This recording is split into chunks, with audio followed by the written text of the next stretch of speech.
Before we get into football, how did it feel to have a Friday night off? It was strange. We still watch football all night. I had 3 or 4 different games going on the live stream at once. I think I had one on my phone, one on my laptop.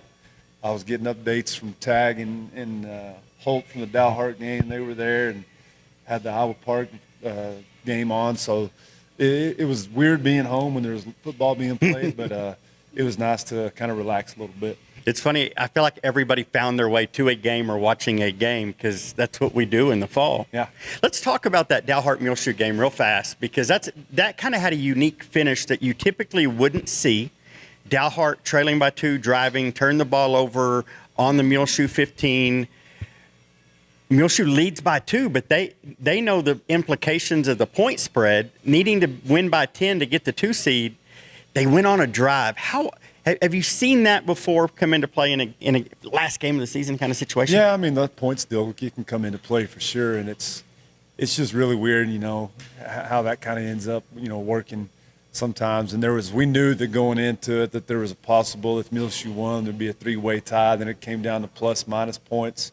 In our district, policy and the rule breakers plus or minus 15 points each in those games. So, yeah, it came down to it, and Muleshoe, they got the win. Obviously, you got to have the win first. Absolutely. You want the win. But then it came down to points. Winning by 2 really didn't help them. So when they were up 47-45, that didn't necessarily help them as far as what seed they were getting. So they knew at that point they needed to go try to score again. And it just, when they scored the touchdown, that automatically knocked Dalhart to the 4th seed. Yeah.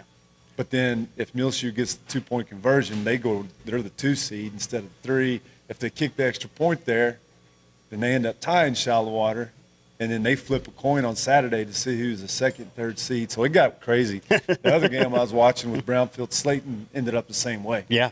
Brownfield took the lead late. The 4-point, they got up 12-8. 4-point win didn't help them as far as seeding, but if they go score one more touchdown and get the extra point, that bumps them up 2 spots. So they tried to almost go down and score right at the end too. So it was a wild night, like I said. And then I watched some of the Iowa Park and Jim Ned game. That one went into overtime. It was just a wild night, but lots of good games on for sure. There were. Now let me ask you this, because as a coach, Dalhart had the 2 seed. If they just nailed that thing out, they could lose. They would have actually benefited by losing by 2. Does that ever cross your mind to nail that thing out, or do you have to go for the win? I mean, to me, I think they did the right thing. I agree. I think you play to win the game. I think you send the wrong message to your kids. I think Joey did the right thing. You can't, knowing that you have a chance to go down and win the game, and if you don't take that chance and don't go do it, and you lose by 2, you're always going to wonder what would have happened. If we just went down. What if we went and scored and won the game, and still got the 2 seed anyways? Yeah. I think you always play to win the game. And I think they did the right thing. You hate that it turned out like that, where some people maybe second guess it, but I think they did the right thing. And that was a text I got was, why didn't they just nail it? They'd been the 2 seed, and I'm thinking you have to try to win. That's why we play the game. Well, not Herm for the Edwards, 2 seed. The Herm Edwards quote: "You play to win the game." So I think they did the right thing.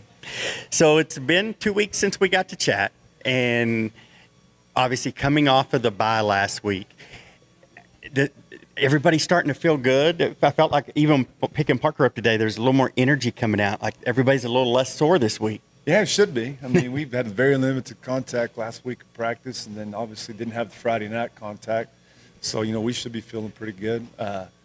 Today was kind of a weird day. It seemed like the longest day of the year for everybody, it seemed like at school. I don't know about everybody else in the regular world, but the school world, it seemed like a long day. We haven't had a regular, normal length practice like that in 10 days, We tried to limit what we did after school last week, and then just with we finished the first half of practice and we're switching over.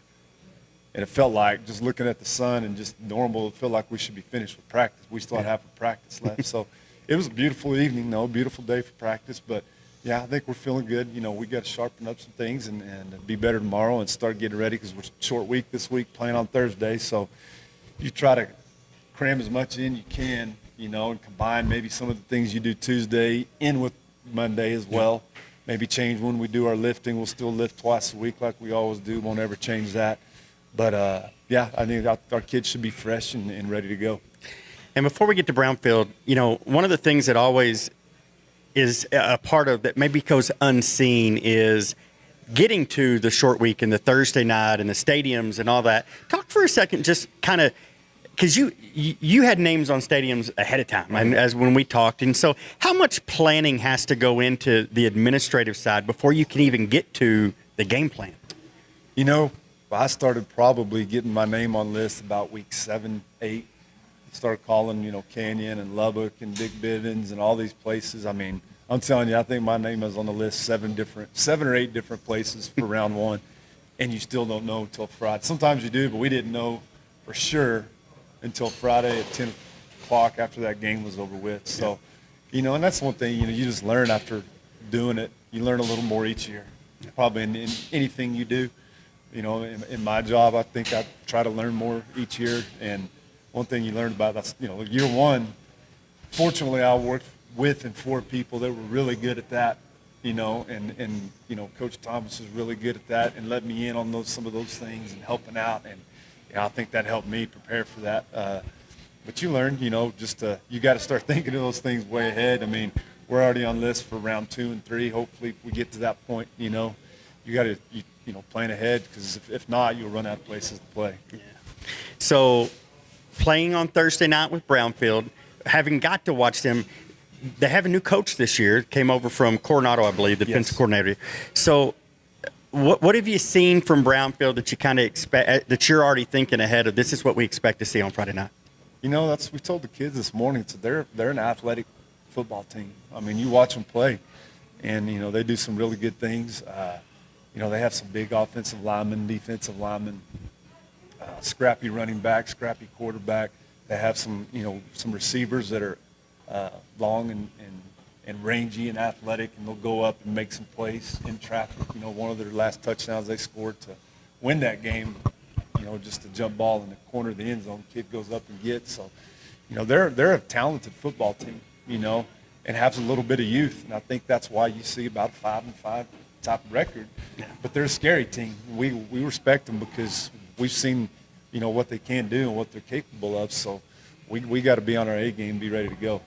Sometimes people talk about 4 teams as too many in a playoff, but then you look back just 2 years ago to Childress and Stanton, and you see that those 4 seeds can be awfully dangerous as well. Yeah, no, you see it every year. Again, you try to use those for lessons for your kids. Whether you're the 1 or whether you're the 4, whether you're the one that's picked to win or the underdog, you try to use that all the time.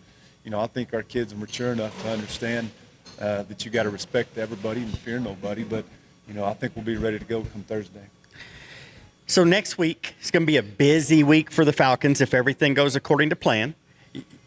You'll have a area round playoff game, and you'll have volleyball state tournament. The last few years, well, for 4 consecutive years, you've had the privilege of planning around state volleyball. How much of that really comes in to be able to play? Because there's so much going on, and that's a busy week. And we've seen it both, sometimes you kind of hope the right team wins so you can play in Childress or Vernon because it's a shorter drive. That one from Lubbock last year after Jim Ned was a long way. But what is it, as in the admin side, on top of the coaching, how much of that gets planned around listen, next week's a Friday night game no matter what? Yeah.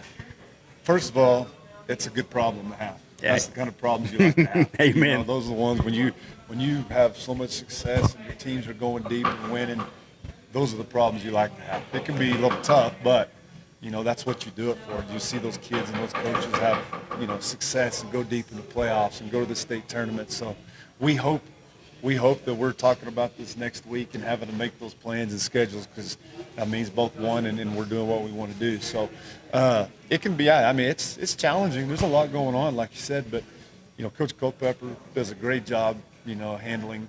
He's obviously the volleyball coach, but the girls coordinator, and he does a great job of handling all that stuff. He's been there a time or two. So I think he knows what he's doing there. And, he pretty much handles all that stuff. And I tell him, holler at me if you need me. If there's an issue on a site that they can't agree on or something, then, athletic directors to get involved or whatever. But he does a great job of handling that stuff, and I hope we're talking about this next Monday. Absolutely. Now, typically, following you is our local Legend Outfitter player of the game. For the River Road week, it was Tanner Adams, 3 touchdowns, Tanner doing Tanner things. Yeah. But this week's going to be a little bit different. We've got your O-line following you. Talk to me a little bit about some of these big dudes that are staring at us right now. Well, they're all trouble. They're all trouble. They all stink. They all smell. They're all gross. Jake said they're all fat. I didn't say it. Jake said that. No, but like what you see right now, that's what you love about an O-line group. To play O-line, it takes a special personality, special trait. It's a certain bond because you're doing things that nobody else wants to do. When everybody else in practice is, receivers are out there and we're not hitting and tackling, those guys are hitting every single day. And it's the hardest job in all the sports, I think. Not just football, it's the hardest job in all the sports because it's physically demanding, it's mentally demanding. You don't get any good credit. The only time you get recognized is when you miss a block and everybody yells, block somebody, or Coach Reynolds yells at you or whatever. But, they're a special group. They've done a great job. We've gotten better and better throughout the year. And they're fully deserving of, this award. They're also, I think, recognized by press pass. Yeah. The offensive line unit by the press pass for what they did in the Dalhart game. And, it's pass pro, it's run game. And sometimes I think our run game gets overlooked sometimes because what we consider our run game, too, is not just lining up and running it straight at you. We play, especially with the speed we have this year, we're playing a lot of sideline to sideline. Yeah. And that's, even if we're tossing it on the jet sweep, that's just tossing it out of the I formation and running to the boundary. That's our version of it. But at the same time, those guys are having to run sideline to sideline, too. So they've earned every bit of it, and they're very rewarding. Offensive line it's the only position that every single play they're working to make a play for somebody else possible. They have no real stats. Like there's really not I guarantee they track how many pancakes they get, but there's no real stat that shows up in a box score, but yet you talk about servants. You hit the nail on the head. And so excited. Last year, Chris and I sat down with the O-line. It was probably our favorite interview we did. So we're excited to get to visit with them again. Coach, thanks for taking time. I know it's a short week and a busy week. And heck, you walked out of the barn and thought it was already nighttime. It was dark. When I walked in the barn after practice at 5:58, and I thought it was 8:30. So it was a beautiful evening, though. And we'll just have to adjust to that. We can always turn on the lights. There you go. Well, Coach, good luck Thursday night. We'll see you in Plainview. And we'll be back in a moment. You won't get an actual commercial, but you'll see the playoff info as we get our O-line up ready to chat.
All right, welcome back, everyone.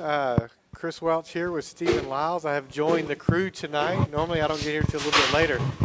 He wasn't going to miss the O-line. He's like, I can't believe you didn't tell me they were coming. I played O-line. Aaron Welch, my son, played O-line. Trent, my oldest son, he said he never played O-line, and Coach will attest to this one. Trent would do crap in practice all week long, act like he couldn't play offensive line, but when the right guard got hurt in the playoff game, I think against Seminole, Trent was supposed to be third string. He came in and played the rest of the game and won. So there you go. So, hey, guys, welcome. We're excited to have y'all. Thanks for having us. Thanks for having us. How did it feel to be one of the top press pass, top 10 performers week 10? It was kind of crazy. I've never seen that before, seen it happen. It was awesome. I mean, being top 10, getting the recognition that we deserve. I mean, to block for our running backs do a great job of, getting upfield, making us look good. So. Yeah, I don't think I've ever seen them do that. I hadn't either. And that's you looked impressive. up and Jake got his wish. Jake was wondering when we were going to have him here. I know. Pretty excited to be here. Thank y'all. So. Well, I'll ask you guys the first question then. So far, up until this game coming up, what's been your most memorable game so far? I guess I'd have to say probably Millshoe, just because, rivalry, got into it pretty good, played really good, but team played pretty good, We went into that game with, was it the same record as them? Yeah, we had the same record. They're ranked above us, and we're kind of the underdogs going into it, so it was just really nice to go in there and beat them at their home stadium. So I'd have to say Shallow Water, honestly, just because, we lost to them last year, and we got to take it to them on their home field this year. Yeah, absolutely. I would also have to say Shallow Water. I mean, going back and taking, the revenge tour that that was marked on our schedule for, the whole football season. It was great to go back and get it on their home turf and take back what was ours. Mine would probably be West Plains, just how exciting that game was and felt kind of like a playoff game. It did, for the first game too, right? First game, and getting that first taste of the new defense that we had, it was an exciting game. Dalhart was really fun because we just got to run the ball a lot and got to run over people a lot. For me, I'd probably have to say Childress because that's the first game I got to play a lot in, and I don't know, that one was just fun. I think mine will be West Plains. I mean, that's probably the best game, I think. It was super fun, and I think it was really cool beating them 2 times in a row, or I guess from last year and this year, and I guess they'll never play us again. So, So 2 follow-up questions for what we just talked about. Jace, let's give Jace back the mic. What was going through your mind as you ran out on the field for that first time there in Childress, knowing Red had just gone down? A little bit of stress. I mean, I knew that I knew what to do. I just had to actually go out there and do it. But after those first few plays, it kind of went away. It just felt like practice, doing the same thing we always do. So.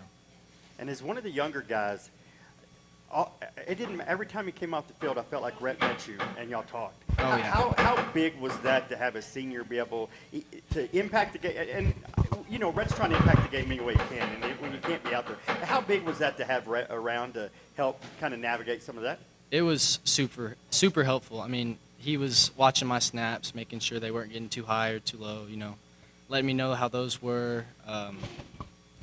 Giving me advice, helping me through it. So it was very helpful. All right, so looking at the game coming up, what do you do to prepare for this game? What's kind of your daily routine heading up? You got a 2-week break. You got 2 weeks to kind of prepare, but you didn't know for sure who you were playing until Friday. So how does that look preparation-wise? Preparing to run the ball. I think it's just like the same thing we do every week. Just practice hard, and it doesn't really matter who we're playing. We're still going to practice and hopefully play the same way. But it was exciting getting to finally know who we were going to play. after a week of not knowing. So we're just ready to get out there and play. I just feel like it's just another week of, us getting better and trying to get to that final goal of state. We just want to go out there and dominate on offense, defense, special teams, no matter what it is, just go out there and dominate. We like to run the ball, so it's going to be fun this week. So oops, I hit a button. Sorry. You mentioned shallow water was circled. How important is getting back to that fourth round in that rematch of Brock? I mean, some of us didn't really play against Brock. I mean, we got a couple snaps in, but I really want to go show the state of Texas what we're about and go put it to Brock. It's going to be a great week of practice that week. I can tell you that. And maybe this is a question for the left side or the right side of the line over here. Yeah. We're pretty focused, going 1 week at a time. But when it does come there and come to that time, we're going to run the ball. Like Cole said, some of us didn't have the opportunity to play that many snaps, but I'm definitely looking forward to getting out there and playing for my seniors and getting that revenge that they deserve. So it's going to be fun. Yeah. I can't wait to go get back at Brock, but it's like Charlie said, just 1 week at a time. We got to get to that point first and just play hard like we always do and get back at them. I can't wait to run the ball.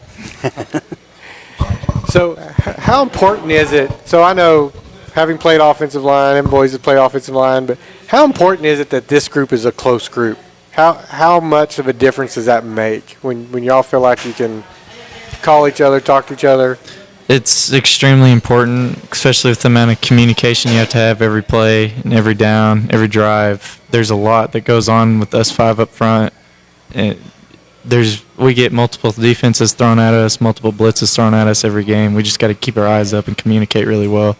Having a good bond, it really helps with that. Definitely having a good bond with each other and communicating and know what blitzes, like what blitzes they're showing and how to pick it up, and just really playing as one really helps. And just having that bond, I guess, is really important, especially deeper in playoffs when you're playing better teams. So. All 7 of us love to mash it, and I feel like that bond to I know Coach Espy says have a Lions mentality, and he preaches that in practice before games, and I feel like all 7 of us have that Lions mentality, just beat the guy in front of us and execute to run the ball. We should have had as we love Espy to up do. here. We should have had Espy up here. We are missing Espy. Toad. Oh, is it my turn? It's your turn. Sorry. I'll get you over. Okay, so every week we ask our local Legend Outfitters player of the game 4 questions. And so we'll ask them kind of in order. It's fun to get to know each other. But when we get to the fourth, we'll get to the fourth when we get there. I got an idea. So, favorite candy? Mine's Swedish Fish. You can never go wrong with the great Twix bar. Right or left, it don't I was matter. going to ask which one. Left or right? Left or right, man. Dude, they're both so good. I don't know what he's talking about. He eats left and right, probably middle too. But my go-to is probably Crunch. I've liked it since I was a little kid, so that's probably what mine is. My favorite is definitely Mike and Ike's. You can't go wrong with Skittles. Nerd clusters. I got to say the regular Sour Patch Kids. Here, just go sit on there. And then we can come back the other way. Your favorite movie? What movie are you sneaking your candy into? Central Intelligence. I don't know about movies. Let's see. Yeah, I don't know. Movies. Favorite TV show? Remember the Titans. Favorite TV show? The Office. The Office, all right. Probably Fight Club. Why does that Choose not surprise violence, me? Charlie. I'd say any of the Marvel movies. I probably had to go with the new movie that just came out, Five Nights at Freddy's. shout out Dawson Jaco. Remember the Titans is a great movie. I mean, it's a football movie. It's my favorite sport, and it shows how like two different races come together and they build a great bond and connection and come together as a team and win a lot. I think mine is The Rookie. I love that movie. I knew Cannon would go baseball. Yeah. Clear the mechanism.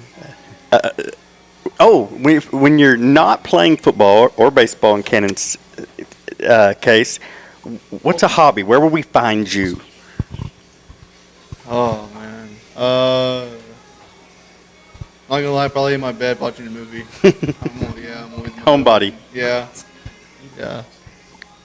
Definitely video games.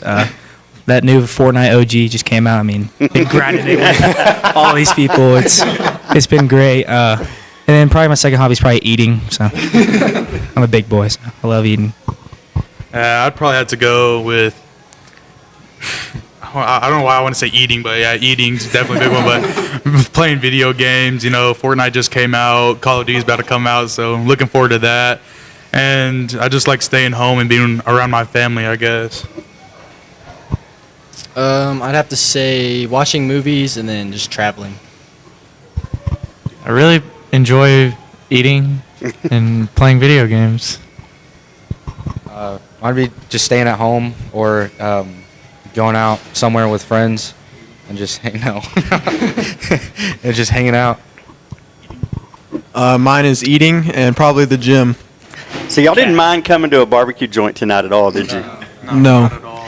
And then the fourth one is, if a song could play every time you walked in the room, what would your theme song be? But I want you to give it for the person next to you. What about the person next to you? If a song could play every time they walked in the room, what would be their walkout music? Wait, so like I'm doing. No, I'm gonna do Rhett's. Okay. Rhett's would be the Captain Underpants theme song. Every time he walks in a room. So. We'll let Rhett do Cannon, and then we'll just everybody do the person on your right. Pass it to Rick. Cannons. I don't know, honestly. It'd probably be like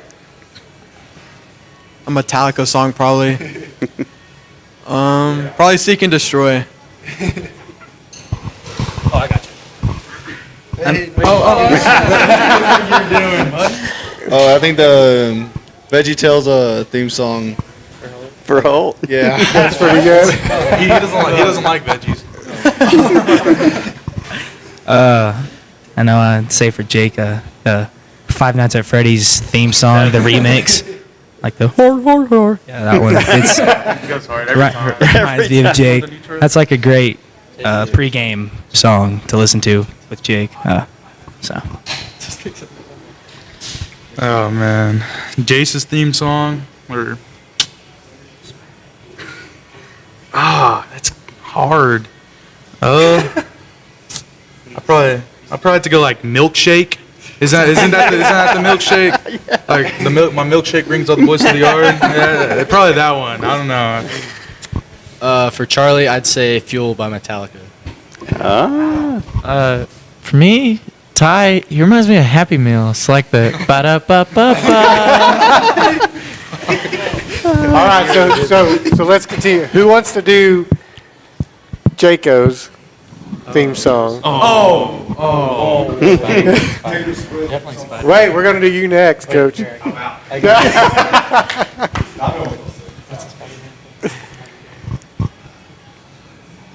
the Spider-Man song. Spider-Man song. Da-na-na, da-na-na. That one. That's definitely Dawson's. All right, what about Coach Reynolds? Amarillo by Morning. George Strait. That was a good safe bet.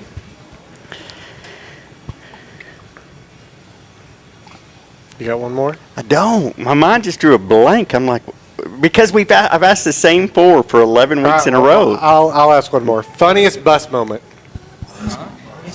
Funniest moment on the bus.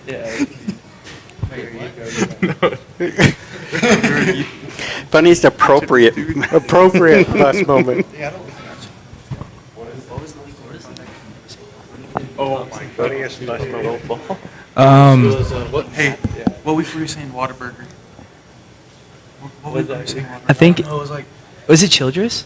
It doesn't matter. It wasn't Just say Childress. Just say it. Okay, so we were coming back from a road game, and we were like 30 minutes away from Amarillo. Oh, yeah, we were coming back from I don't know, but we were like it was 30 minutes away, and we all wanted Whataburger. So Jake kind of started this chant. We all kind of said Whataburger, and then we stood it like the whole way back. And Coach Espy like got really mad. He said, "The next person who says it has to run." And then Did y'all all say it? Yeah, we all said it. The real question is, did he stop at Whataburger? Oh God, no. No. We all drove there. Well, I'm saying, did he make you run? Oh yeah, we all went. What'd you say? Did he make you run? No, Okay. no. He'd never make us run. We'd be dead. We don't like running. Favorite Coach Espy memory? Because y'all have a unique toad relationship with him.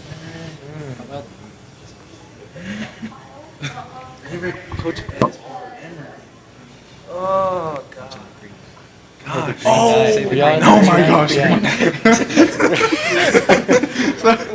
Was it Turner? Or was it Blade? Okay, yeah. Was I a freshman? Yeah. I was okay, yeah. Charlie's like, I was Yeah, so sophomore year, we have our lineman movie nights or lineman dinner nights, and we go to the movies. And for some reason, everybody let Turner Johnson and Gavin Hohan pick. With nothing against those guys, but they're pretty nerdy. And they chose The Green Knight, and that movie Must was watch. awful. It's a must watch. Absolutely made zero sense. If you want to go watch it, I recommend watching it, but it's bad. No, that's That's pretty good. oh my dude. All right. no others?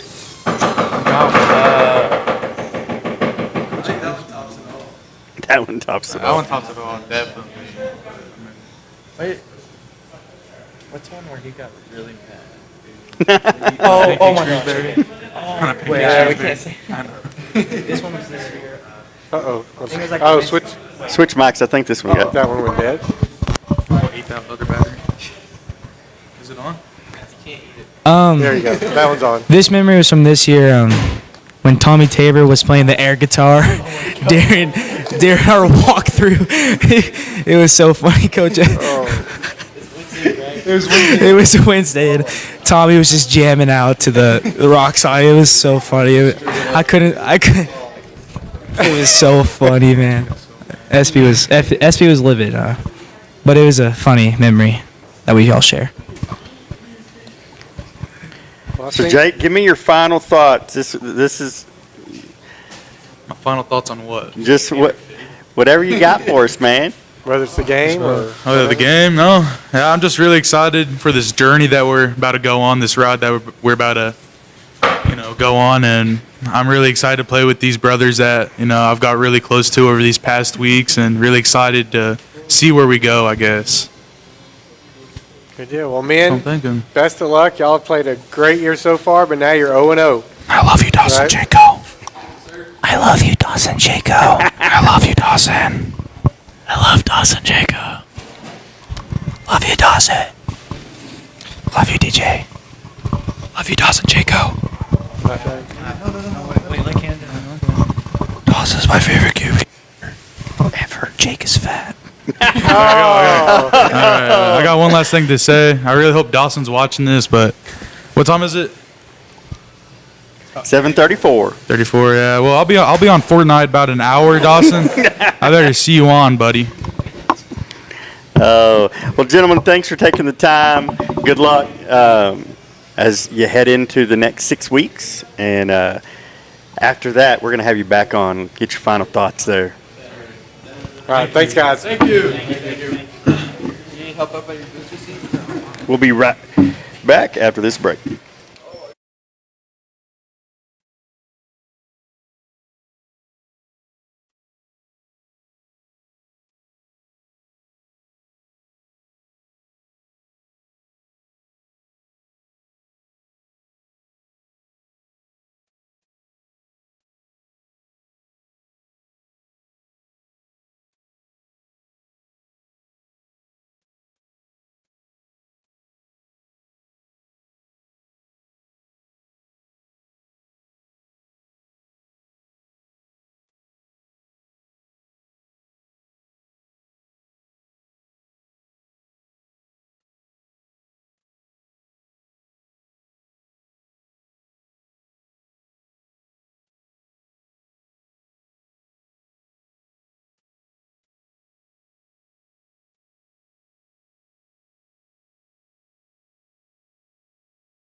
All right, welcome back to a very unique coaches show. That was fun. It's always fun with those guys.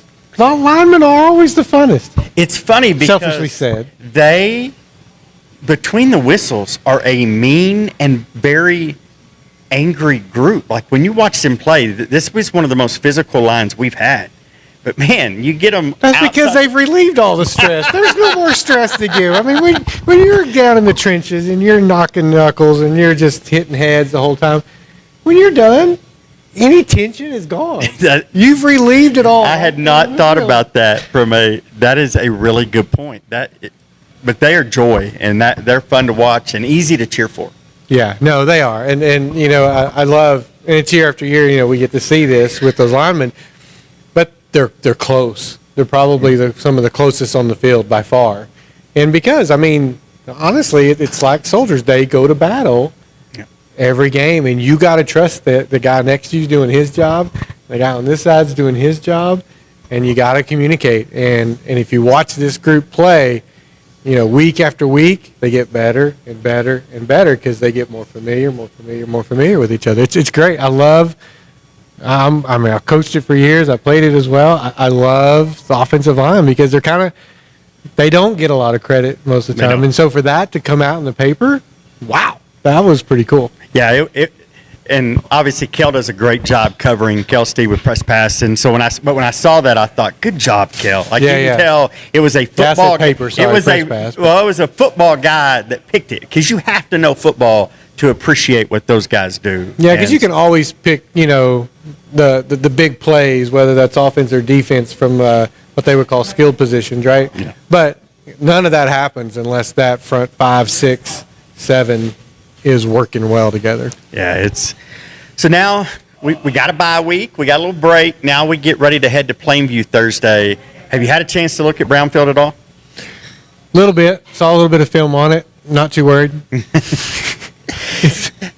And you never want to discount a 4 seed because, as Coach Reynolds and I talked about, Slayton, there's always that Slayton that comes in and surprises Childress. But even trying to ask these guys, and as personal as that Brock game really is, and they wouldn't really talk about shallow water until shallow water week, but they truly embody Coach Reynolds' mindset of next game. Yeah, you heard Charlie say it. Charlie goes, you know, we're focused on that next game. But when that does come up, we're ready, right? Yeah. But let us, you know, we're going to do one game at a time, and I appreciate that. I mean, that's the mentality you got to have because, you know, I kind of wrapped it up. They're 0-0 now. Yeah. Right. Season starts over. You know, you got here, so you earned the right to get in.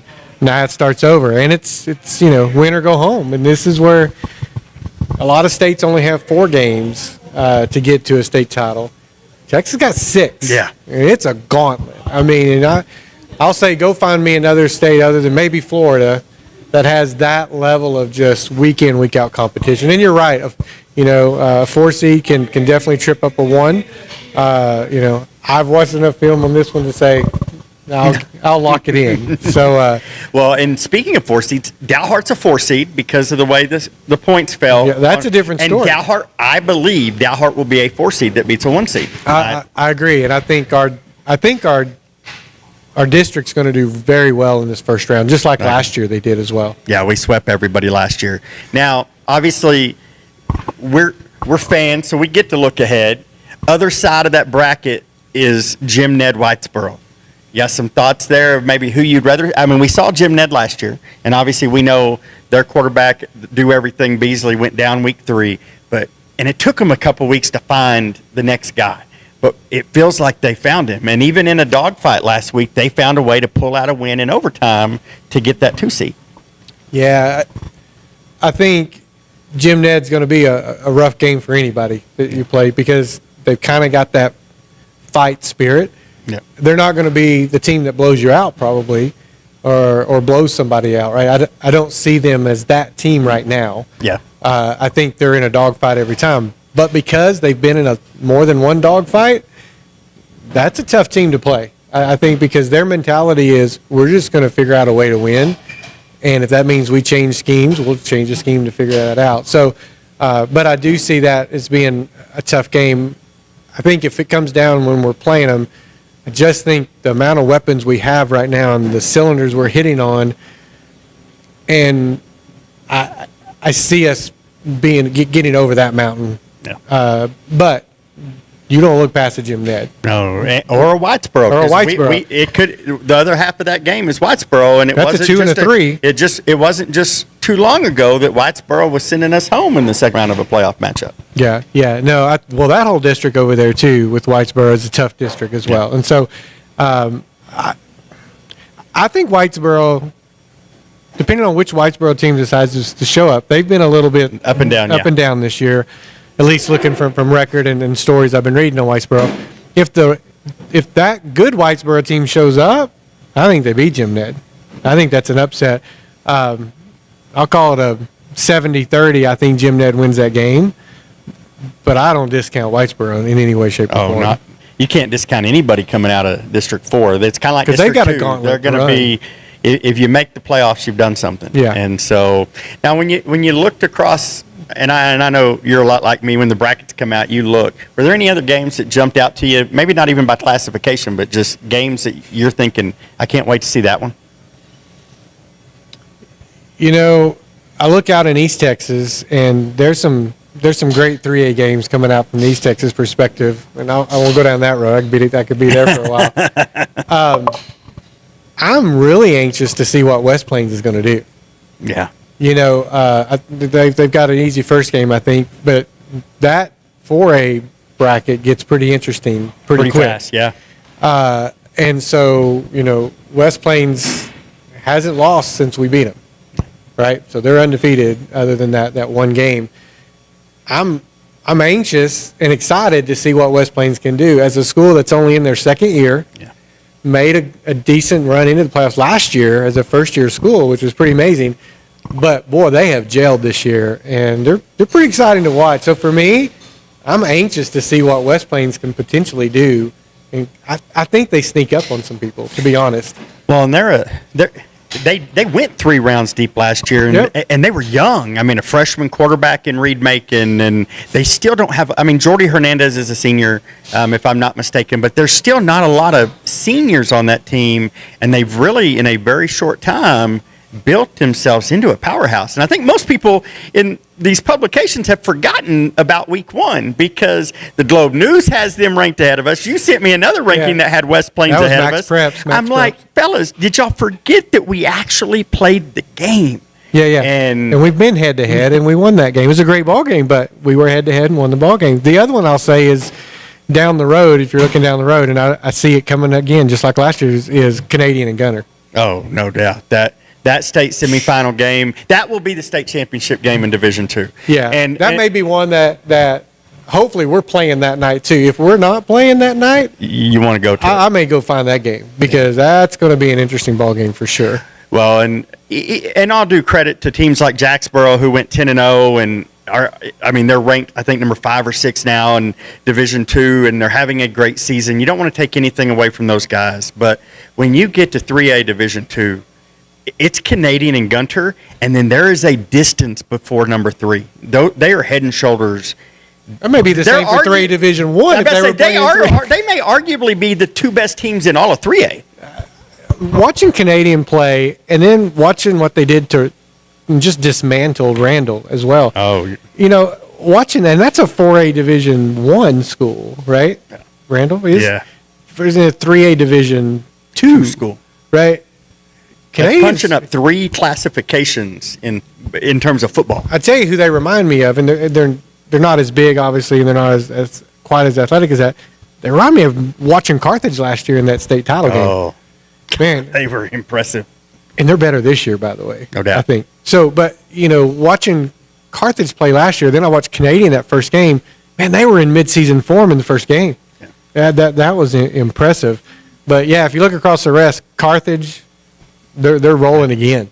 No I doubt. mean, they are just rolling all over again. And if you get up in the bigger ranks, man, what about DeSoto knocking off Duncanville? Man, Duncanville. Holy cow. Arguably the number 1 team in the nation by a lot of people that know a lot about high school football. And DeSoto didn't just knock them off. They manhandled them. Like, that was not a game. There was never a moment in that game where I thought, Duncanville's in this. Like, they can pull this thing out. Yeah, that was impressive. And then the other question, what's South Oak Cliff going to do? What they looked like last year and then coming back this year, I don't know. Well, the last 2 years. Yeah, that's true. Yeah. They have built that's right, built another back-to-back. program there. One of the local games I'm interested, everybody talks about Sunray and Armando Lujan, and, he was at Tech last week on a visit. His reward for losing to Groover, I guess you could say, when you fall to the number 2 seed there, you find New Home in the second round. Oh, and that's a so good point. that Sunray forgot New about that Home game in the second round will be a big one for how region or 2A Division II Region 1 will play out, because I think the winner of that game has the potential to get back to the state semifinal game, which is where New Home was last year. And so that one interests me a lot. And then Clarendon shocked me on Friday night. They're set up primed. Wellington had not allowed a single point through district. They had beat everybody 188-0, and then they roll into Clarendon, and Clarendon knocks them off. Yeah. And so big surprises there for last game of the year, for sure. This is a fun time. It's almost like March Madness for a football fan. Well, talk about our district a little bit, Steven. It ended up in a 3-way tie, right? It did. Shallow Water, Muleshoe, and Dalhart, all three ended up 2-2. And let me just run back through the scenarios real fast. And I know I did a little playoff preview, but we talked about it. I talked about it a little bit with Coach Reynolds before he got here, of just how unique this game, especially the Muleshoe Dalhart game, because you kind of felt like you knew going into the night Shallow Water was probably going to get their 15 points against River Road, because that's the max difference that we count in our district. But when you look at the scenarios that were going in, let me get this back up. Muleshoe had to beat Dalhart by 10 or more, because by 9 they would have ended up in a tie with Shallow Water. They would have flipped for second. If they beat them by more than, if they had got the 2-point conversion. So just to if you got on the show late, which is why they did the 2-point conversion. Exactly. So I'll just walk you through the end of that game so you can kind of understand why it was so unique. Dalhart, trailing 47-45, gets the ball back with a little over 2 minutes to go in the game. They're driving on Muleshoe. Muleshoe using timeouts, everything. Muleshoe gets the ball back. So Dalhart's on the Muleshoe 15. They throw an interception. No timeouts. Typically, this is where you would see victory formation. Muleshoe comes out on their own 15, a minute left, winning by 2. You think Muleshoe's going to run it out. But they know that if they win the game by 10, they can move from the 3 seed to the 2 seed.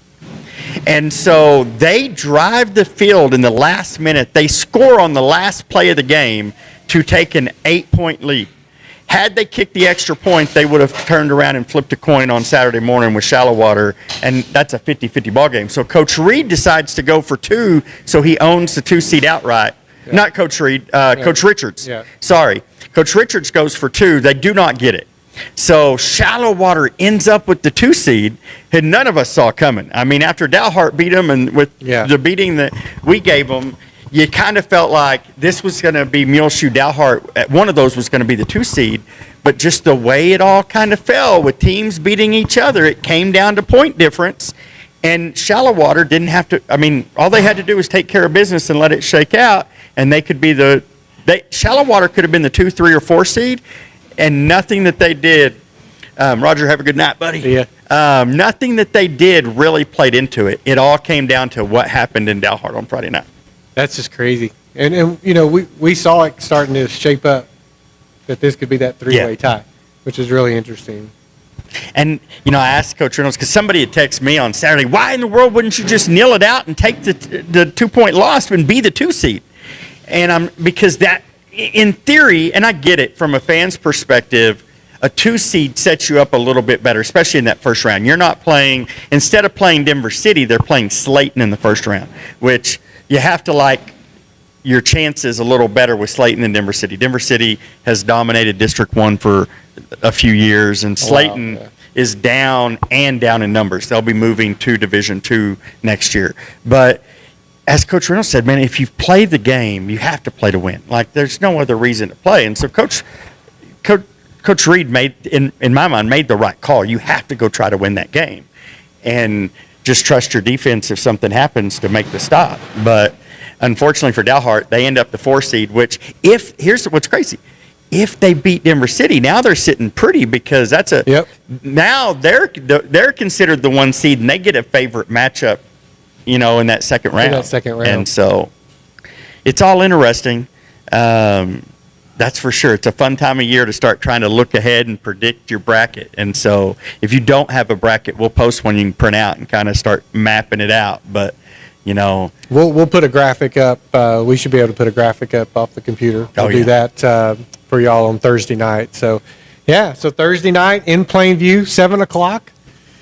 It's going to be dark early. It's going to be dark the time early. Change is going to throw us for a little bit of a. Ryder Grace will be excited because she wants to reset her camera mid first quarter because the sun goes down. It's going to be down.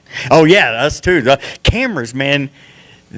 We figured it out a little bit the last couple of weeks. We've had some good pictures. Yeah, we have. And Black Magic's come out with some new cameras. We'll have to talk about that as well. So we actually got some new equipment as well. So as we move into these bigger stadiums.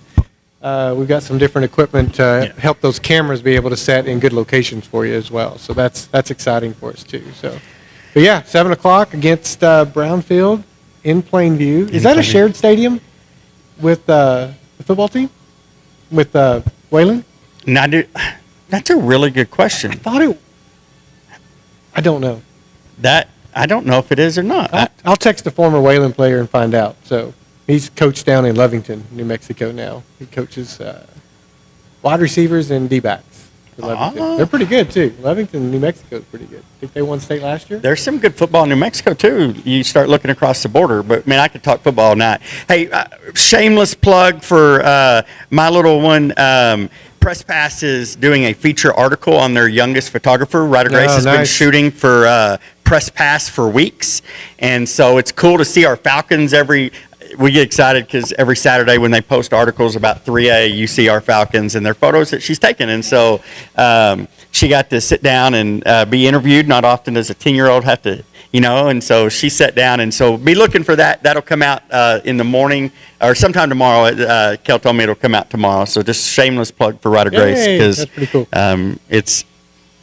That's exciting for us on a personal level. So, all right, and thanks to Kel. I mean, not only did he shout out our offensive line, but he and JPEG Joe do a great job. Those Press Pass guys just covering us and keeping everybody in the loop. And so I always tell people, we're really busy covering one school. I can't imagine covering the entire Panhandle. What these regional sports guys do is absolutely incredible. Yeah, I don't know. Boy, I'd love to see the mileage on their cars. Oh, man. That's for sure. Or maybe we wouldn't want to see them. Yeah, that's for sure. So, but any final thoughts? Final thoughts. Falcons win. Move on to the next round.